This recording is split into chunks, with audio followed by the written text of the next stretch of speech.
Hello student, स्वागत है आपका इस हमारे यूट्यूब चैनल पर। देखिए, आज आप लोग को हम क्लास 10th का केमिस्ट्री का जो 5वां लेसन है, तत्वों का आवर्ती वर्गीकरण, ठीक है। यानी तत्वों का आवर्त वर्गीकरण जो लेसन है, इसके बारे में पढ़ेंगे हम। जितने भी इम्पोर्टेंट क्वेश्चन आने वाले हैं इस बोर्ड में, सब आज आपको हम बता देंगे इस वीडियो में। जितने भी क्वेश्चन इससे आने वाले, चाहे वो विकल्पी का हो या क्वेश्चन आंसर का हो, सब बता देंगे आपको। जैसे शुरू करने से पहले इसका परिभाषा जान लेते हैं। तत्वों का आवर्त क्या होता है, ठीक है। तत्वों को सही ढंग से, या तत्व हो चाहे उसके यौगिक को, उसके गुणों को सही ढंग से समझने के लिए हम जिस रूप में व्यवस्थित करते हैं, वही व्यवस्था क्या कहलाता है? तत्वों का आवर्त कहलाता है, या आवर्त वर्गीकरण कहलाता है, ठीक है। अब तक तत्व जो हमारे हैं टोटल बताए गए हैं तो 118 हैं, लेकिन जो ज्ञात हुआ है, ज्ञात तत्व जो है वो है 116। कितना है? 116। लेकिन इसमें प्राकृतिक रूप में पाए जाते हैं, जो प्राकृतिक रूप से तत्व हैं, नहीं प्राप्त तत्व जो हैं, वो आपके अभी तक 94 हैं। जो प्राप्त तत्व मिल रहे हैं, जो प्राकृतिक रूप में सही रूप से मिलते हैं, वो हमारे कितने हैं? 94 हैं, ठीक है। अब इस आवर्त सारणी में कई वैज्ञानिकों ने अपना योगदान दिया। जैसे आपका डोबे राइनर है, न्यूलैंड हो गए, ठीक है, फिर बोरबरी हैं, नील्स बोर, ठीक है, और मेंडलीफ। इन वैज्ञानिकों ने तत्वों का आवर्त बनाने में अपना योगदान दिया। जैसे डोबे राइनर है, न्यूलैंड है, बोरबरी है, मेंडलीफ। आप लोगों ने पढ़ा भी होगा। डोबे राइनर ने ट्रिक नियम बताया था, न्यूलैंड ने अष्टक का नियम बताया था, और बोरबरी ने क्या किया था? इलेक्ट्रॉनिक विन्यास। इलेक्ट्रॉनिक विन्यास भी किया था। अब मेंडलीफ ने आवर्त सारणी का निर्माण किया था। लेकिन आधुनिक आवर्त सारणी का निर्माण कोई और किया था। जो पहले आवर्त सारणी का निर्माण किया गया वो मेंडलीफ ने किया था। चलिए, तो इसमें आपके जो बोर्ड में आने हैं 30% जो कट गए हैं, वो 30% में न्यूलैंड का नियम और बोरबरी का नियम आपको नहीं पढ़ना है। केवल पढ़ना है किसका? मेंडलीफ का पढ़ना है। मेंडलीफ का आवर्त सारणी और मेंडलीफ का संशोधित आवर्त सारणी, और जो दीर्घाकार यानी आधुनिक आवर्त सारणी है, इसी के बारे में हमको पढ़ना है। दो नियम आपको, ट्रिक नियम और न्यूलैंड का अष्टक का नियम नहीं पढ़ना है। तो टाइम ना वेस्ट करते हैं, सीधे पढ़ते हैं मेंडलीफ का नियम, ठीक है। तो समझ में आएगी। अगर तत्व कितने हैं? 118, लेकिन ज्ञात तत्व कितने हैं? 116, ठीक। जो प्राकृत में हमेशा पाए जाते हैं वो कितने तत्व हैं? 94, ठीक। चलिए अब आगे बढ़ते हैं। मेंडलीफ मेन है।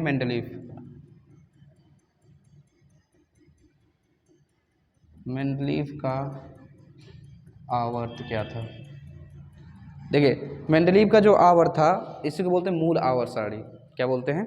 मूल आवर्त सारणी। इन्होंने, मेंडलीफ ने क्या किया, जब तत्वों को रखा तो उसके परमाणु भार से रखा था। कैसे रखा?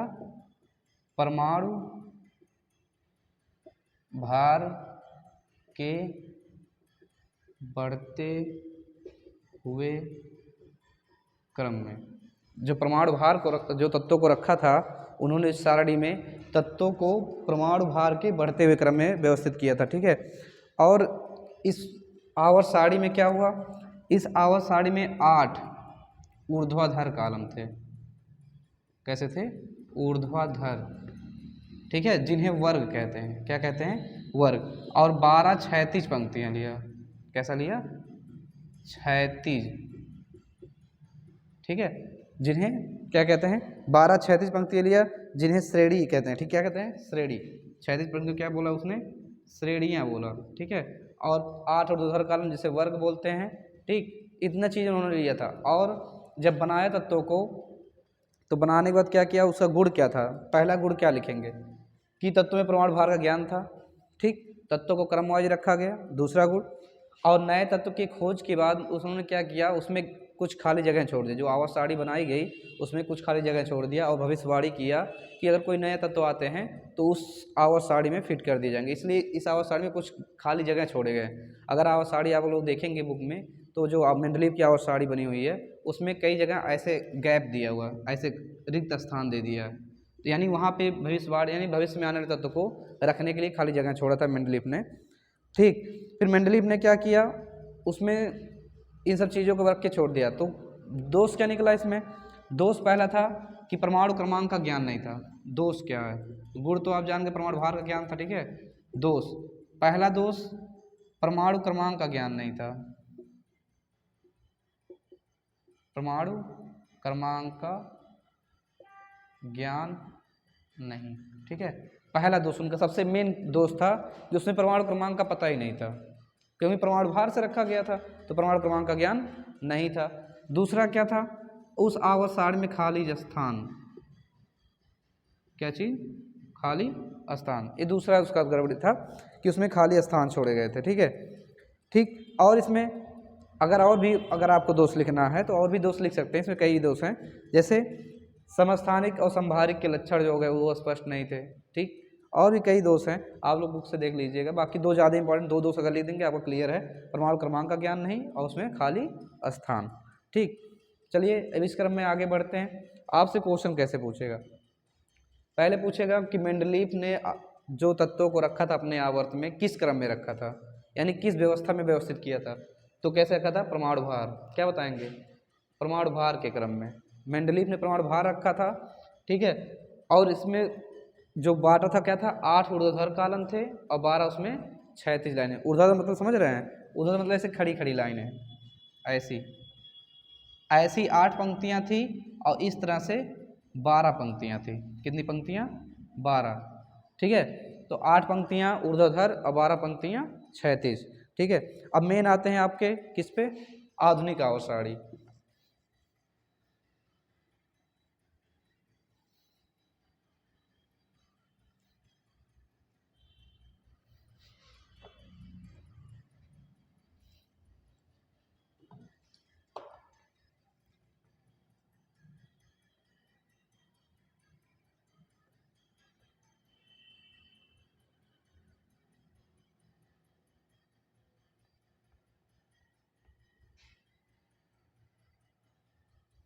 देखिए आधुनिक आवर्त सारणी क्या है? आधुनिक आवर्त सारणी की जो खोज किया था वो कौन किया था? हेनरी मोजले, याद रखिएगा, हेनरी मोजले ने किया था सन 1913 में। कब किया था? हेनरी मोजले ने सन 1913 में किया था, ठीक है। ये याद रखिएगा। इसके खोज करता है जो इसको बनाया था, यानी जो आवर्त सारणी, यानी मेंडलीफ की आवर्त सारणी को और शुद्ध किया, ठीक है, और एक नया आवर्त सारणी बनाया जिसे बोलते हैं क्या? आधुनिक आवर्त सारणी, या एक शब्द और इसको बोलते हैं दीर्घाकार, ठीक है। दीर्घाकार आवर्त सारणी भी कह सकते हैं, आधुनिक आवर्त सारणी या दीर्घाकार आवर्त सारणी, ये इतनी चीजें हैं, ठीक। इस आवर्त सारणी में क्या हुआ? इस आवर्त सारणी में पहले आपके 9 कॉलम बनाए गए, 9 ऊर्ध्वाधर, 9 नहीं, एक मिनट, विशेषता ऐसे लिखिए अलग से, पहले विशेषता, ठीक है। विशेषता पहला क्या था? अब देखिए उसमें परमाणु क्रमांक का ज्ञान नहीं था, तो इसने पहले क्या किया? जो तत्वों को रखा, तत्वों को जो रखा परमाणु क्रमांक के बढ़ते हुए क्रम में रखा। ये पहला इसका लक्षण था, यानी कि जो हेनरी मोजले ने अपना आवर्त सारणी बनाया उसमें पहला लक्षण था कि जो तत्व रखे गए उसमें वो तत्व परमाणु क्रमांक के बढ़ते हुए क्रम में रखे। पहली विशेषता थी इस आवर्त सारणी की, ठीक है। दूसरी विशेषता क्या है? इस वर्ग में जो इलेक्ट्रॉन भरे गए थे वो अपनी संयोजकता और अपने गुण के अनुसार रखे गए, यानी जिसका जिस प्रकार से गुण था, जैसे धातु है तो धातु वाले में अधातु है अधातु, अगर उत्क्रमणीय यानी कि अगर संक्रमण तत्व संक्रमण वाले में, यानी जैसे जैसे तत्व हैं उनको ऐसे ऐसे आवर्त सारणी में स्थान दिया गया, ठीक है। और उनकी परमाणु त्रिज्या को भी ध्यान दिया है। किसको? परमाणु त्रिज्या को, आयनिक त्रिज्या, गलनांक, हिमांक, क्वथनांक, इन सबको ध्यान रख के इसमें इस आवर्त सारणी में रखा गया तत्वों को, ठीक। इस आवर्त सारणी में क्या होते हैं? इसमें भी 8 ही ऊर्ध्वाधर कॉलम हैं, इसमें भी 8 ऊर्ध्वाधर कॉलम हैं, 8 ऊर्ध्वाधर कॉलम है, ठीक है। लेकिन उनको जो कॉलम है उनको रोमन में 1 2 3 4 5 6 7 8 रोमन में लिखा। जो 8 ऊर्ध्वाधर कॉलम थे उनको रोमन में 1 से लेकर कहाँ तक 8 तक लिखा, और यानी फर्स्ट से लेकर 7 तक को 2 उपवर्ग में बांट दिया, 2 उपवर्ग ए व बी में बांट दिया। और जो 8 नंबर है, 8 नंबर उसको 6 7 और 8 में बांट दिया। ठीक, तो इस प्रकार जो वर्गों की संख्या हो गई, इस प्रकार वर्गों की संख्या 18 प्राप्त हो गई। ठीक है, यानी पहले 8 ऊर्ध्वाधर कॉलम थे जिन कॉलमों में रोमन अंकों में 1 से लेकर 8 तक था, लेकिन उन कॉलमों को 2 उपवर्ग में बांट दिया, ए और बी में। तो 1 से लेकर 7 तक के उपवर्ग ए और बी हो गए। ठीक है, और आपके जो वर्ग 8वां है उसको 3 उपवर्ग 6 7 और 8 में विभक्त कर दिया। तो इस प्रकार जो वर्गों की संख्या बढ़ के कितना हो गई, 18 पहुंच गई। ठीक है, कितने हो गए, 18। ठीक, ये 18 वर्ग में बांट दिया गया। ठीक, अब इन वर्गों में और आगे बढ़ते हैं। इसमें तीसरा गुण कर लेंगे, इसमें 7 क्षैतिज पंक्ति थी या पंक्तियां थी। ठीक है, जिन्हें आवर्त कहते हैं। क्या कहते हैं, आवर्त कहते हैं। ठीक है, यानी जो खड़ी लाइनें थी उसको वर्ग बोलते हैं। क्या बोलते हैं, वर्ग। और जो क्षैतिज लाइनें होती हैं उनको क्या बोलते हैं, आवर्त। तो आवर्त की संख्या 7 हो गई और वर्ग की संख्या कितनी हो गई, 18। ये आधुनिक आवर्त सारणी यानी मॉडर्न पीरियोडिक टेबल अगर आप उठाएंगे तो उसमें जो इधर से यानी फर्स्ट लेकर 18 तक का लिखा होगा वो वर्ग है आपका, और ऊपर से नीचे देखेंगे तो आवर्त होंगे वो 7 होगा। ठीक है, तो ये आवर्त हो गया आपका। और फिर उसके बाद और विशेषता देखते हैं। अगला, इस आवर्त को 4 ब्लॉकों में बांटा, ब्लॉकों में बांटा। उन ब्लॉकों का नाम क्या है, S block, P block, D block और एफ ब्लॉक। यही 4 ब्लॉक के नाम है, एस पी डी और एफ। 4 ब्लॉकों में बांटा। ठीक है, और इन ब्लॉकों में अलग अलग प्रकार के तत्वों को रखा। ठीक है, ये उसकी विशेषता हो गई। चलिए थोड़ा विशेषता इतना ही पढ़ लेते हैं, दोष देख लेते हैं। दोष क्या है, एक बार फिर से विशेषता बता देते हैं। इसमें आधुनिक जो परमाणु मॉडल, आधुनिक जो आपका आवर्त सारणी है उसमें तत्वों को परमाणु क्रमांक के बढ़ते हुए क्रम में रखा गया। 8 ऊर्ध्वाधर कॉलम थे जिनके रोमन में फर्स्ट लेकर 8 तक के होते हैं, जिन्हें ऊपर यानी फर्स्ट से लेकर 7 तक के 2 उपवर्ग में बांट दिया, ए और बी। और जो 8 वाला है उसको 3 उपवर्ग बना दिया, 6 7 और 8। ठीक, ये हो गए आपके। यहाँ तक होने के बाद फिर आपका 7 क्षैतिज पंक्तियाँ होती हैं इसमें, जिन्हें हम क्या बोलते हैं, आवर्त बोलते हैं। और इस आवर्त में 4 ब्लॉक होते हैं, जो ब्लॉक का नाम क्या है, S block, P block, D block और एफ ब्लॉक। ठीक,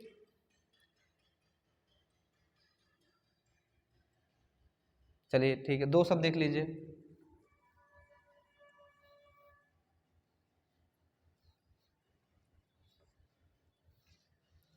दोष क्या है, दोष नंबर 1 यही है कि हाइड्रोजन का सही स्थान नहीं है, हाइड्रोजन का सही स्थान ना होना, ये पहला दोष है। ठीक है, दूसरा दोष है कि यह ब्लॉक को आवर्त सारणी में जगह ना मिलना।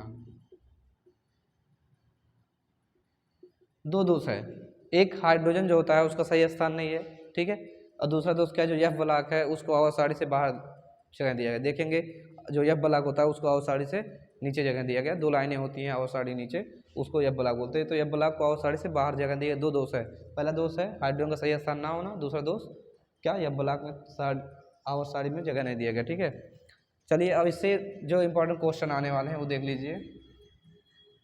अब जो ब्लॉक होता है आपका, ब्लॉक वाइज पढ़ लीजिए। एस ब्लॉक क्या होता है, एस ब्लॉक में 2 वर्ग होते हैं, फर्स्ट ए और सेकेंड ए, ठीक है, दो होते हैं फर्स्ट ए और सेकेंड ए। फर्स्ट ए वाले जो तत्व होते हैं उनको बोलते हैं क्षार धातु। कौन धातु? क्षार धातु में बोलेंगे। और जो सेकेंड ए में होते हैं उन्हें क्षारीय मृदा धातुएं कहते हैं, ठीक है। यानी फर्स्ट ए वाले को क्षार धातु और सेकेंड ए वाले को क्षारीय मृदा धातु। इसका एग्जाम्पल बहुत आता है, LiNA और K याद कर लीजिएगा, ठीक है। इसमें CaMg याद कर लीजिएगा, ज़्यादा बहुत क्वेश्चन पूछता है CaMg क्या है, ठीक है। पूछता है कि इसमें क्षारीय धातु कौन सा है, क्षारीय मृदा धातु कौन सा है, तो इसका एग्जाम्पल बहुत आपको मिलने वाला है। तो याद रखिएगा, जो सिंपल सी बात है, जो फर्स्ट ए मतलब जिन पे संयोजकता +1 होती है, क्या होती है? +1। जो एक चार्ज वाले हैं उन्हें हम क्षारीय धातु बोलते हैं, और जो +2 चार्ज वाले S ब्लॉक के तत्व हैं उनको हम क्षारीय मृदा, जैसे कैल्शियम में 2+ होता है तो S ब्लॉक वाले +2 को बोलेंगे, नहीं तो D ब्लॉक वालों को नहीं बोलेंगे। केवल S ब्लॉक में जो दो होते हैं प्लस चार्ज वाले उनको हम क्षारीय मृदा धातु कहेंगे, ठीक है। चलिए S के बाद आपका आता है P ब्लॉक। P ब्लॉक को 13 से लेकर 18 तक बांटा गया है, वर्ग 13 से लेकर 18 तक बांटा गया है, ठीक है। या फिर रोमन में कह सकते हैं थर्ड ए से लेकर 0 तक, थर्ड ए से लेकर 0 तक। और इस वर्ग के तत्व को बोलते हैं सामान्य तत्व। कौन सा तत्व? सामान्य तत्व। यानी इसमें सब तरह के तत्व आते हैं। पी ब्लॉक जो होता है इसमें सब तरह के तत्व आते हैं। जैसे कौन से? आपका धातु भी होगा, क्या होगा?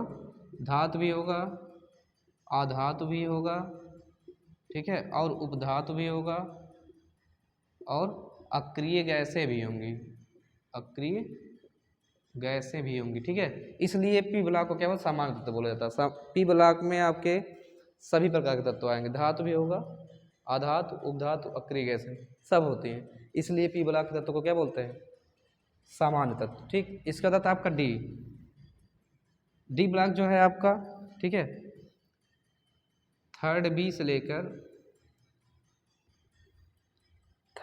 लेकर चलता है सेकंड बी तक, देखेंगे उसमें बीच में सब रहता है। थर्ड बी से सेकंड बी तक होता है। इनके जो तत्व होते हैं उनको संक्रमण तत्व बोलते हैं,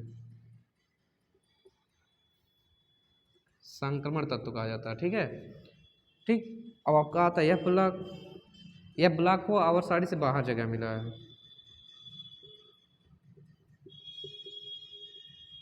बाहर होता है, उसको बोलते हैं आंतरिक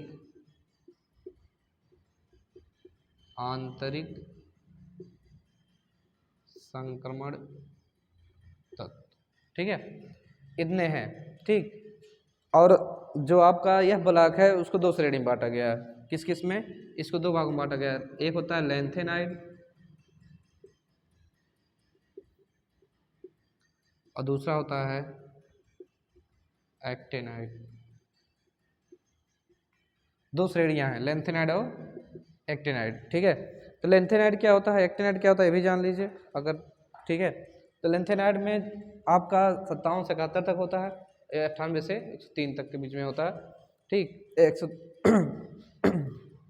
चलिए, ठीक है। तो ये आपका दो समूह होता है, लैंथेनाइड और एक्टेनाइड, ठीक।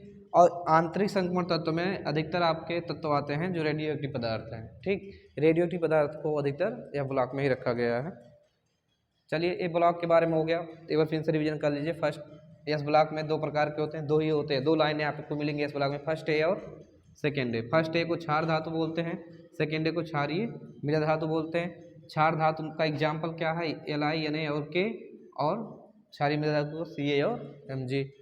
पी ब्लॉक क्या है? 13 से लेकर 18 तक आते हैं, या वर्ग थर्ड ए से 0 तक, जिनको बोलते हैं समान तत्व। क्यों समान तत्व बोलते हैं? क्योंकि इसमें धातु, अधातु, उपधातु, अक्रिय गैसें सब आती हैं, ठीक। डी ब्लॉक क्या है? इसमें थर्ड ए। अब देखिए कुछ लोग कंफ्यूज हो रहे हैं, थर्ड ए यहाँ फिर सर सेकंड बी, तो यहाँ थर्ड ए से स्टार्ट होता है और सेकंड बी पे खत्म हो जाता है, ठीक। तो इसलिए थर्ड ए से यहाँ तक होता है, उसको बोलते हैं संक्रमण तत्व, ठीक। यह ब्लॉक क्या है? यह ब्लॉक को आवर्त सारणी से बाहर जगह दिया गया है, इसको आंतरिक संक्रमण तत्व बोलते हैं। इसके दो भाग होते हैं, लैंथेनाइड और एक्टेनाइड, ठीक।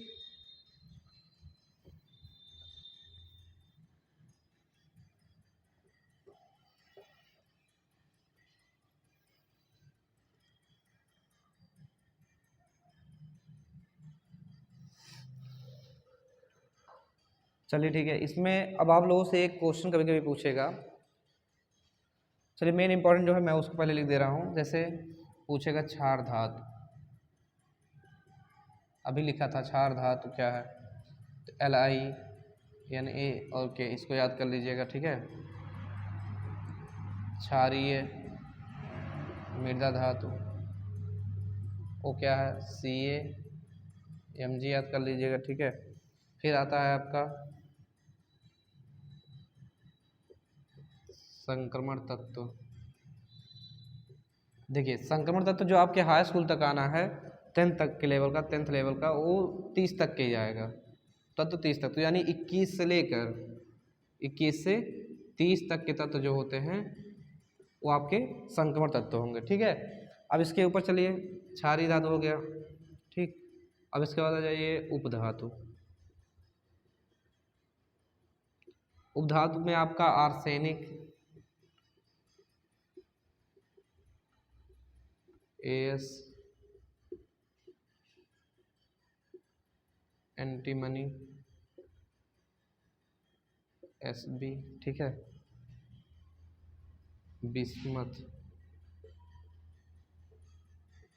BI। ठीक है, आदि हो गए। आधातु में क्या हो जाएगा, आधातु में आपका ऑक्सीजन, सल्फर, ठीक है, क्लोरीन, फ्लोरीन। ठीक है, यानी माइनस चार्ज वाले, कौन चार्ज वाले, माइनस चार्ज वाले आपके क्या होंगे, जैसे ऑक्सीजन हो गया माइनस चार्ज, सल्फर भी माइनस चार्ज, क्लोरीन भी माइनस चार्ज, फ्लोरीन भी माइनस चार्ज। ठीक है, आयोडीन भी कह सकते हो। ठीक, ये सब आधातु हैं। एक और क्वेश्चन ज़्यादा पूछता है, अक्रिय गैस है, अक्रिय गैस है, इनका और भी नाम है। अक्रिय गैस को आप उत्कृष्ट गैस कह सकते हो, उत्कृष्ट या निष्क्रिय। ठीक है, इतना अक्रिय गैसें कौन कौन से हैं, आपका हीलियम हो जाएगा, ठीक है, नियान हो जाएगा, आर्गन, क्रिप्टॉन, जेनॉन। ठीक है, इसमें एक और आता है आर्यन करके, रेडॉन, लेकिन रेडॉन को रेडियो एक्टिव में रखा गया है, इसको रहने दीजिए। लेकिन इतना नाम याद रखिएगा, हीलियम, नियॉन, आर्गन, क्रिप्टॉन और जेनॉन, ये सब आपके कौन से हैं, अक्रिय गैसों में पूछे जाते हैं। रेडियो एक्टिव याद कर लीजिए, रेडियो एक्टिव तत्व, तो सबसे पहले आता है यूरेनियम, यूरेनियम, रेडियम का सिंबल यू होता है। ठीक है, रेडियम याद रखिएगा, रेडॉन भी है। ठीक, ये सब आपके क्या से हैं, रेडियो एक्टिव पदार्थ हैं। जिस अब रेडियो एक्टिव क्या होता है, रेडियो एक्टिव वही पदार्थ होते हैं जिससे स्वयं किरणें निकलती हैं अपने आप से, यानी स्वतः वेदी किरणें जिससे निकलती हैं, अल्फा बीटा गामा, उनको बोलते हैं क्या, रेडियो एक्टिव तत्व। ठीक, चलिए ये इंपॉर्टेंट है, इससे क्वेश्चन इससे ज़्यादा बहुविकल्पी में आएंगे आपके, तो बहुविकल्पी के लिए इसको कहीं नोट कर लीजिएगा। ठीक है, चलिए अब आगे थोड़ा बढ़ते हैं। इसमें से एक क्वेश्चन आपको ज़्यादा जो पूछता है, तत्वों के लिए आवर्त निकालना। क्या निकालना, आवर्त कैसे निकालते हैं।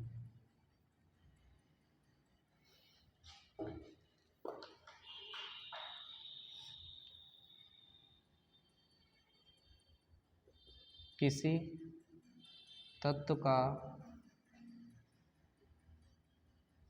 आवर्त में स्थान,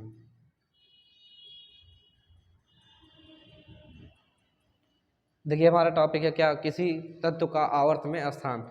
तो किसी तत्व का आवर्त में स्थान निकालने के लिए पहले उसको आफबाहु का इलेक्ट्रॉनिक विन्यास आना चाहिए। क्या आना चाहिए, आफबाहु का इलेक्ट्रॉनिक विन्यास।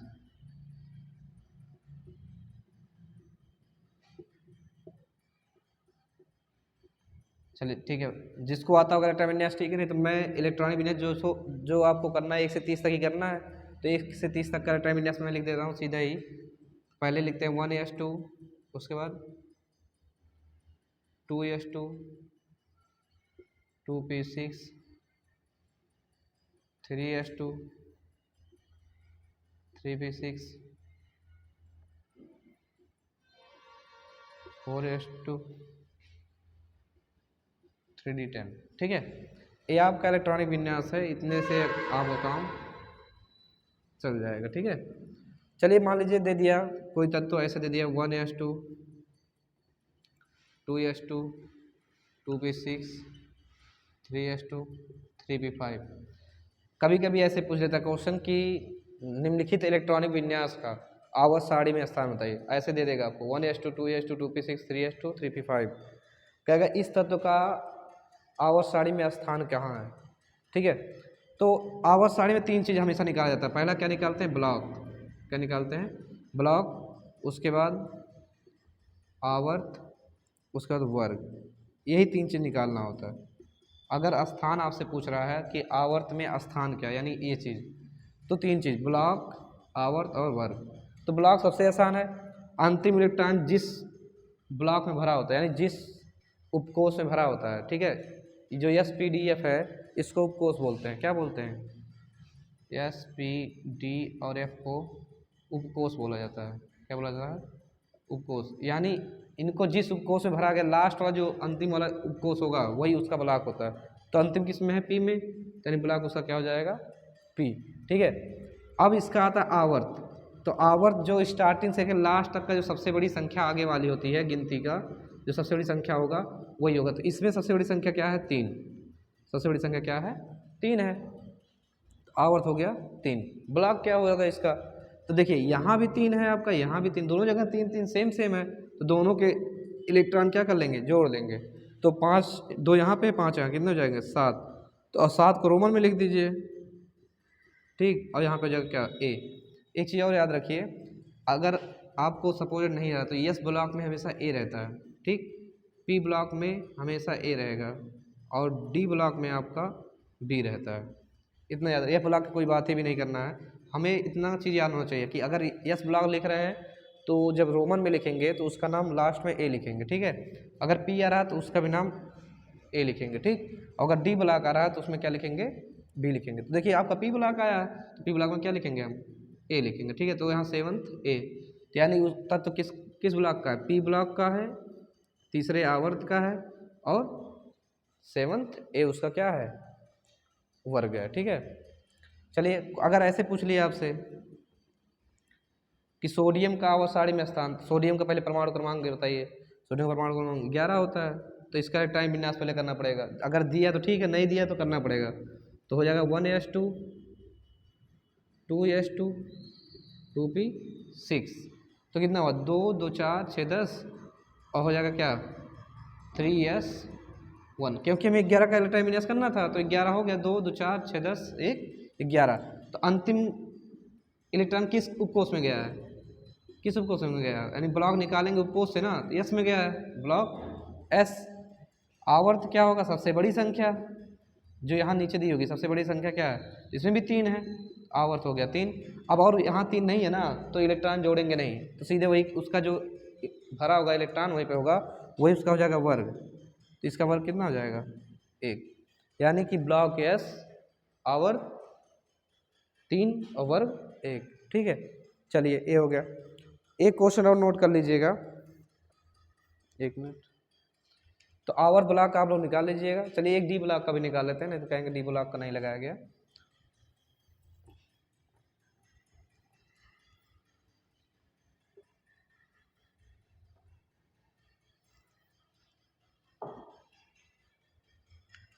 चलिए ठीक है, इतने बहुत है, D ब्लॉक के लिए टाइम नहीं है, टाइम थोड़ा चाहिए, ठीक है, छोड़ दीजिए। आ जाइए आप लोग, एक टॉपिक और आपका है दूसरा, उसको देख लीजिए तब फिर आगे बढ़ते हैं।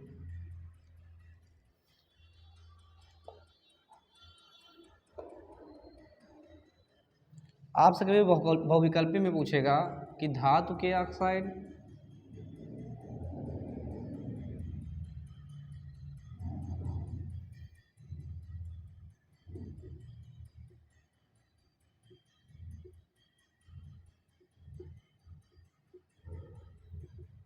देखिए पूछेगा आपसे कि धातु के ऑक्साइड की प्रकृति कैसी होती है और अधातु की ऑक्साइड की प्रकृति कैसी होती है।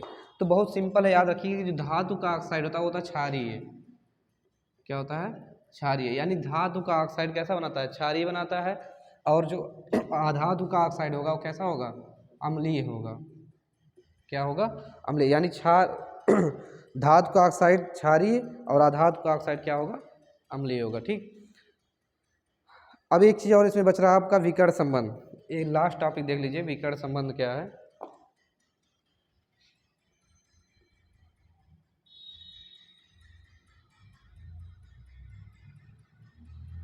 ये बहुत इंपॉर्टेंट है, हर साल क्वेश्चन इससे आ जाते हैं। ठीक है, तो इसमें दो समूह होते हैं, मानते हैं जो आवर्त सारणी बनाई गई है फर्स्ट और सेकंड, दो समूहों में जो तत्व रखे गए हैं उस तत्व एक दूसरे से विकर्ण संबंध रखते हैं। ठीक है, यानी जो उसका गुण होगा उससे मिलता जुलता, जैसे मान लीजिए Li हो। ठीक, Li का संबंध यहाँ Mg से कर देंगे, और आपका हो जाएगा Be, यहाँ Al, LiMg, LiNa, NaCl। ठीक,